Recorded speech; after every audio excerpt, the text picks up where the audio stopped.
Thanks for joining us this week. Hello and welcome to Business Daily. I'm Lee Ji-yoon in Seoul. Before we get started, let's take a quick glimpse at today's highlights. Portugal is looking to expand economic cooperation with Korea as it launches a trade and investment agency here in Seoul.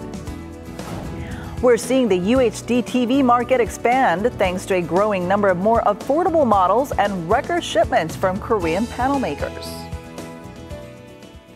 But first, global economic institutions are lowering Korea's growth forecast for next year. According to the latest monthly consensus economic report, overseas think tanks and investment banks expect the nation's economy to grow at an average rate of 2.9% in 2016, down from September's 3.2% forecast. This is also lower than the Finance Ministry's 3.3% estimate and the Bank of Korea's 3.2% forecast. Growth projections for the U.S. and China were also downgraded this month, but Korea's drop is relatively steeper. Analysts attribute the woes to Korea's struggle to regain momentum in exports and domestic consumption. Momentum is building among business leaders from otherwise icy Korea and Japan, this ahead of an upcoming trilateral summit that will include China. In a symposium on Monday, top businessmen from Korea and Japan marked 50 years since diplomatic relations were normalized between the two countries. The heads of the Federation of Korean Industries and Japan Business Federation both hoped for renewed cooperation to find a way out of shrinking trade and investment. They also considered extending a currency swap that was left to expire back in February and exchange programs for youth in the two countries. Portugal and Korea aim to take their bilateral economic partnership to a higher level, with Portugal launching a trade and investment agency here in Seoul on this Monday, saying now is the time to invest in Portugal. Our Kwon So-ah has this report. Korea and Portugal established diplomatic ties back in 1961. Their economic partnership? Modest. That's what the chairman of Portuguese Trade and Investment Agency, ASEP, told Korean reporters Monday on the day they opened their office in Seoul, adding things should change. Last year, President Cavaco Silva visited the Republic of Korea, invited by President Park, and it was a very important mission. I was there too, because we had some meetings with the business community. With Mr. Cavaco Silva invited President Park to go to Portugal soon. So we hope that can materialize sooner, because it would be another very important step to strengthen and to approach the relationship, not only politically, but also at the economic level. With Korea gradually having developed into a trade giant and Portugal recovering from its 2011 bailout, both have made significant economic achievements. But cooperation between the two remains weak, with annual exports from Portugal to Korea not even reaching $100 million and Korea's outbound shipments to Portugal ticking up at a slow pace. Korea exports to Portugal are climbing at 3% rate. This should be improved. The investment hasn't been strong, and we know, for instance, that several Korean groups, several Korean companies that are truly giant on a world basis. And we want them to know that Portugal exists, that Portugal is there, that we are giving good conditions to investors. And when they look at Europe, they should consider Portugal. Among all 28 EU member states, Portugal has been ranked the easiest country to open a new company in, according to the World Bank. On average, it takes 2.5 days to get a business up and running. The trade agency said it hopes Korea's Trade Investment Promotion Agency will open its office in Lisbon too, and that the two countries can act as a bridge to connect other regions such as Latin America, Africa, and Asia. Kwon So-ah, Business Daily. Starting this week, Volvo, Ford, and Fiat Chrysler automobiles, or FCA, will recall over 20,000 cars sold here in Korea for safety-related defects. The Transport Ministry says 3,900 cars imported by Volvo Korea have problems with the fuel pump section that can cause oil leaks and fires.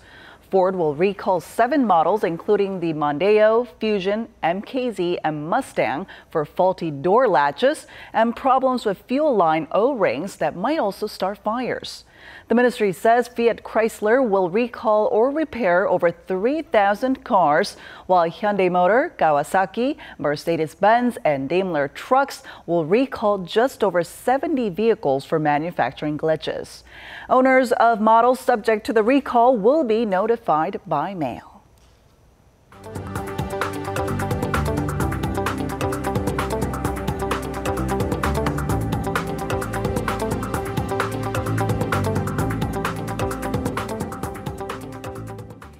And for more on last week and this week's stock market action, we have economics reporter Choi Jin-seok from SBS CNBC joining us on the phone today. Hello, Jin-seok. Good afternoon. Thanks for having me. All right, so let's get started with an overview of how the Korean stock market closed last week. Yes, the Korean stock market finished strong last Friday. The Kospi rose by 0.8% to close above the 2040 level, while the Kosdaq was up 0.8% as well. The Kospi once rose as high as 2054.8 as ECB President Mario Draghi on the 22nd local time at a monetary policy meeting signaled that the European Central Bank, or the ECB, may roll out further stimulus if needed. It said the ECB will re-examine the degree of stimulus it's providing in December.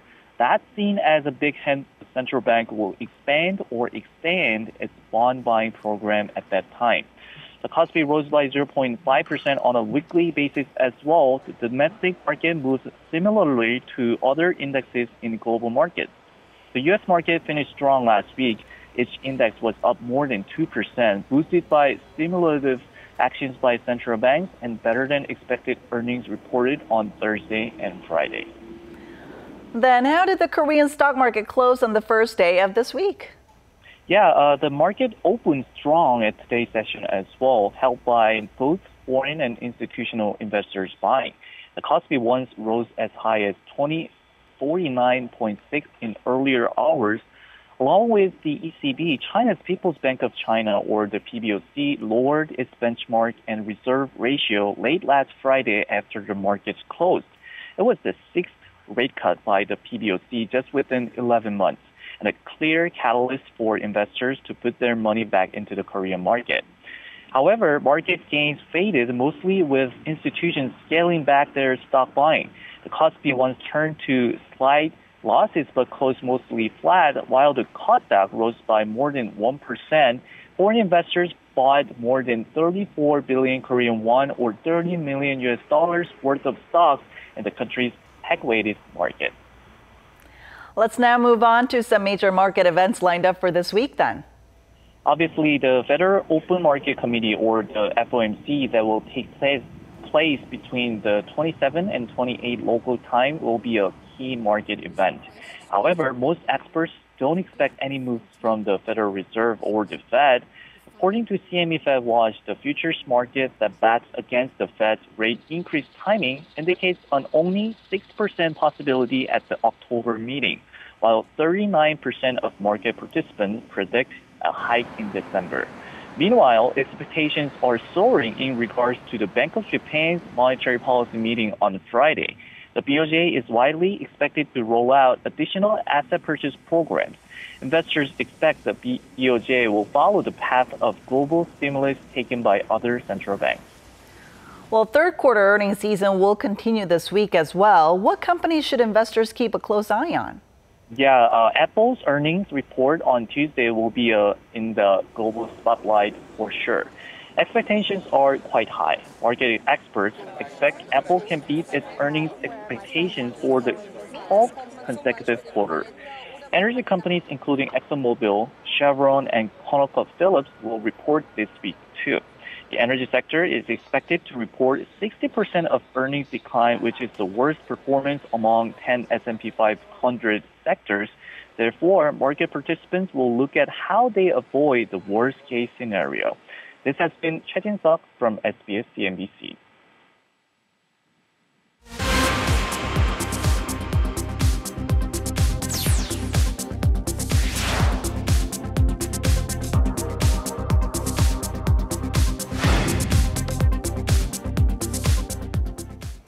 Korea's two ultra-high-definition or UHD TV makers, Samsung and LG Display, are continuing to dominate the global market while reaching a new record in shipments. Our Shin Se-min tells us more. Korea's two leading panel makers are stepping up their competition, aiming to further expand their dominance in the global UHD panel market. A report from IHS Technology, a global industry tracker, shows that Samsung Display took the lead in the Ultra HD panels market in the third quarter, shipping out over 3.6 million units, outpacing its rival LG Display that nabbed a little over 31% of the entire market. Combine the two, global shipments of UHD TV panels topped over 11.5 million units in the July to September period, posting above the 10 million mark for the first time. The figures are an advancement of nearly 80% on year and are also up 25% compared to the previous quarter. A Taiwan-based panel maker took third place, and China's Bow Technology placed fourth on the list with nearly 14% of the market share. Watchers say more affordable models have helped expand the UHD TV panel market, leading to record shipments. And it's likely that the Korean manufacturers will retain the lead as top sellers for some time. Even with Chinese manufacturers chasing after Korea's leading brands like Samsung and LG, without their own technical skills, it's going to be tough to pump out a massive number of UHD panels. In the third quarter, LG Display, the largest display panel maker in the world, posted rather disappointing results, with operating profit falling 30% on year, largely because of a fall in panel prices. But despite a small bump in that quarter, the OLED UHD TV market is still dominated by LG Electronics and LG Display, as China and Japan, some of the world's largest TV markets, are poised for more growth. Market watchers are optimistic that Korean makers' market domination will expand even more, as those firms currently excel in skills needed for mass production. Shin Se-min, Business Daily. It's been already a year and a half since the tragic Sewol ferry accident took more than 300 lives. And now the Korean government is hoping to step up inspection of its ships by bringing in a second pair of eyes. Our Eunice Kim has the story. The Sewol ferry capsized in April of last year, dragging down with it more than 300 people, many of them high school students on their way to a Jeju Island field trip. One of the problems brought to light in the following probe was a redesign made to the vessel that veered on illegal, modified haphazardly to carry more cargo at the expense of the ship's stability. It was an issue that had escaped the country's sole inspection body, Korean Register, sparking a series of criticisms that the body had failed and was at least partially responsible for the calamity. This month, the government announced it will bring a secondary foreign voice for Korea's ship inspection, effectively ending a 40-year monopoly enjoyed by Korean Register. After considering expert opinion and their body of work, the Ministry of Oceans and Fisheries said it has narrowed down candidates to 3 companies from Europe, Norwegian and German class society DNVGL, as well as those from the UK and France. The final decision, it said, will come this month, with an agreement to be finalized by sometime next year. What's important will be their overall record on safety inspection, as well as their impact on related industries like shipping, shipbuilding, and equipment. By toppling a monopoly, the government hopes to upgrade Korea's credibility on ship safety and contribute to winning back the trust of the public at large. Eunice Kim, Business Daily. Korea's mobile payment market has doubled in size annually since 2013. And despite more companies looking to benefit by jumping into the competition, the gains for end users may not be so tangible. Our Lee Joo-young reports. From big-name mobile payment services like Samsung Pay to smaller platforms like PayNow or SiriPay, the domestic mobile payment market offers some 20 different options. While added convenience is the goal, many users remain hesitant to break from customary payment options. I'm used to paying with my card, and I'm afraid of a possible information leak if I pay through my phone. I don't really feel the need. I can just pay with my card or use internet banking. Consumers also say it's becoming increasingly difficult to keep track of the numerous mobile payment systems available in Korea, with so many being introduced within a relatively short period of time. And unlike credit cards and cash that are widely accepted, mobile payment platforms are not as convenient. For example, Naver Pay and Kakao Pay cannot be used in brick-and-mortar stores, only online. Mobile payment systems offered by large retailers like H-Wallet from Hyundai Department Store and L-Pay from Lotte Department Store are limited to use at their own affiliates. And although Samsung Pay is considered the most versatile, users must own a Samsung Galaxy S6 series smartphone to utilize the service. Some experts attribute the current glut of mobile payment services to increased competition for market share, saying that eventually, the firms guaranteeing the highest security backed by ample resources will attract the most users in the near future. Lee Joo-young, Business Daily. And that wraps it up for this edition of Business Daily. Thanks for watching, and we'll be back tomorrow at the same time, same place. Until then, goodbye.